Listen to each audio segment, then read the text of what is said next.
ലൂക്ക 23-ാം അധ്യായം. പീലാത്തോസിന്റെ മുമ്പിൽ. അനന്തരം അവരുടെ സംഘം ഒന്നാകെ എഴുന്നേറ്റ് അവനെ പീലാത്തോസിന്റെ മുമ്പിലേക്ക് കൊണ്ടുപോയി. അവർ അവന്റെ മേൽ കുറ്റം ചുമത്താൻ തുടങ്ങി. ഈ മനുഷ്യൻ ഞങ്ങളുടെ ജനത്തെ വഴിതെറ്റിക്കുകയും സീസറിന് നികുതി കൊടുക്കുന്നത് നിരോധിക്കുകയും താൻ രാജാവായ ക്രിസ്തുവാണെന്ന് അവകാശപ്പെടുകയും ചെയ്യുന്നതായി ഞങ്ങൾ കണ്ടിരിക്കുന്നു. പീലാത്തോസ് അവനോട് ചോദിച്ചു, നീ യഹൂദന്റെ രാജാവാണോ?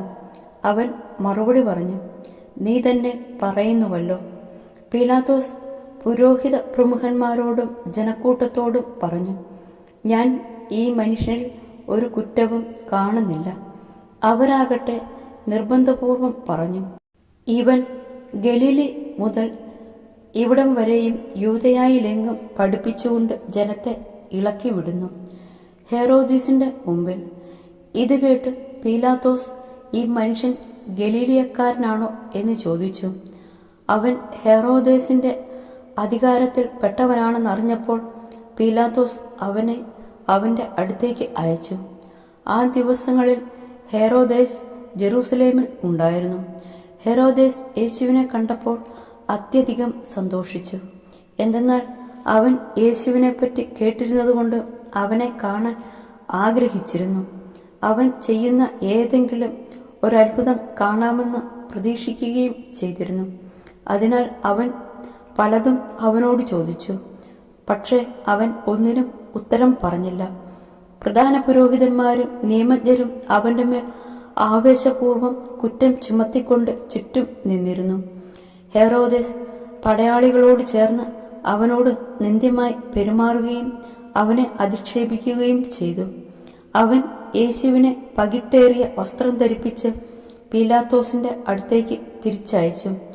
അന്നു മുതൽ ഹെറോദേസും പീലാത്തോസും പരസ്പരം സ്നേഹിതന്മാരായി. മുമ്പ് അവർ ശത്രുതയിലാണ് കഴിഞ്ഞിരുന്നത്. യേശുവിനെ വിധിക്കുന്നു.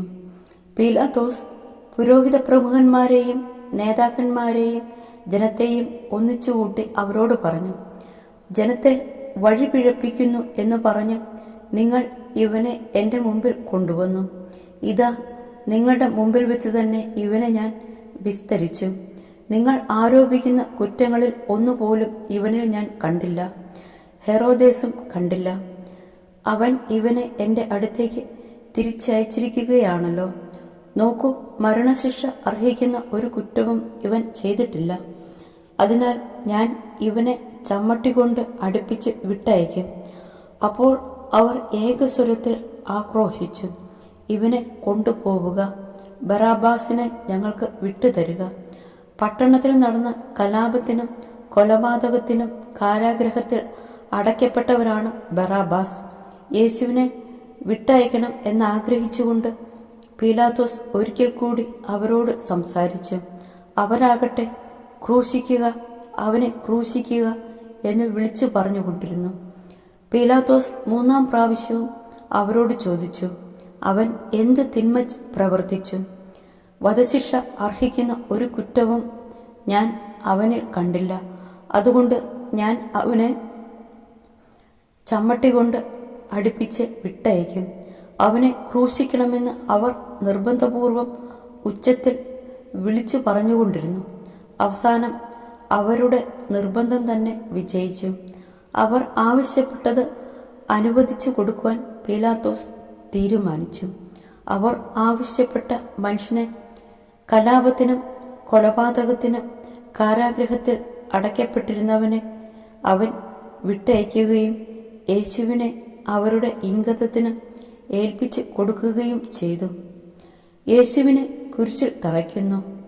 അവർ അവനെ കൊണ്ടുപോകുമ്പോൾ നാട്ടിൻപുറത്തു നിന്ന് ആ വഴി വന്ന ശിമയോൻ എന്ന ഒരു കിറേനക്കാരനെ പിടിച്ചു നിർത്തി കുരിശ് ചുമലിൽ വെച്ച് യേശുവിന്റെ പുറകെ ചുമന്നുകൊണ്ടുവരാൻ നിർബന്ധിച്ചു.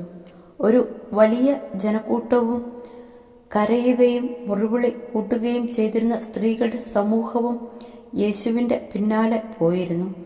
അവരുടെ നേരെ തിരിഞ്ഞും യേശു പറഞ്ഞു, ജെറുസലേം പുത്രിമാരെ, എന്നെ പ്രതി നിങ്ങൾ കരയേണ്ട. നിങ്ങളെയും നിങ്ങളുടെ മക്കളെയും പ്രതി കരയുവിൻ.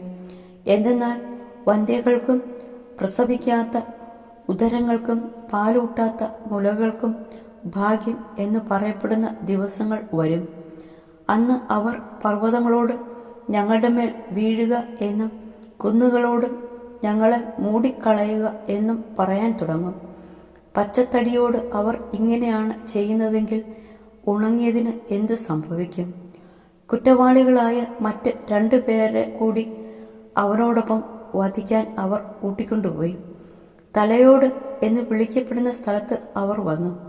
അവിടെ അവർ അവനെ കുരിശിൽ തറച്ചു. ആ കുറ്റവാളികളെയും ഒരുവനെ അവന്റെ വലത്തുവശത്തും ഇതരനെ ഇടത്തുവശത്തും ക്രൂശിച്ചു. യേശു പറഞ്ഞു, പിതാവേ, അവരോട് ക്ഷമിക്കണമേ, അവർ ചെയ്യുന്നതെന്തെന്ന് അവർ അറിയുന്നില്ല. അവന്റെ വസ്ത്രങ്ങൾ ഭാഗിച്ചെടുക്കാൻ അവർ കുറിയിട്ടു. ജനം നോക്കി നിന്നു. പ്രമാണികളാകട്ടെ അവനെ പരിഹസിച്ചു പറഞ്ഞു, ഇവൻ മറ്റുള്ളവരെ രക്ഷിച്ചു. ഇവൻ ദൈവത്തിന്റെ ക്രിസ്തു ആണെങ്കിൽ, അവിടുത്തെ തിരഞ്ഞെടുക്കപ്പെട്ടവനാണെങ്കിൽ തന്നെ തന്നെ രക്ഷിക്കട്ടെ. പടയാളികൾ അടുത്തുവന്ന് വിനാഗിരി കൊടുത്ത് അവനെ പരിഹസിച്ചു പറഞ്ഞു, നീ യഹൂദരുടെ രാജാവാണെങ്കിൽ നിന്നെ തന്നെ രക്ഷിക്കുക. ഇവൻ യഹൂദരുടെ രാജാവ് എന്ന ഒരു ലിഖിതം അവന്റെ തലയ്ക്ക് മീതെ ഉണ്ടായിരുന്നു. കുരിശിൽ തൂക്കപ്പെട്ടിരുന്ന കുറ്റവാളികളിൽ ഒരുവൻ അവനെ ദുഷിച്ചു പറഞ്ഞു, നീ ക്രിസ്തുവല്ലേ, നിന്നെയും ഞങ്ങളെയും രക്ഷിക്കുക.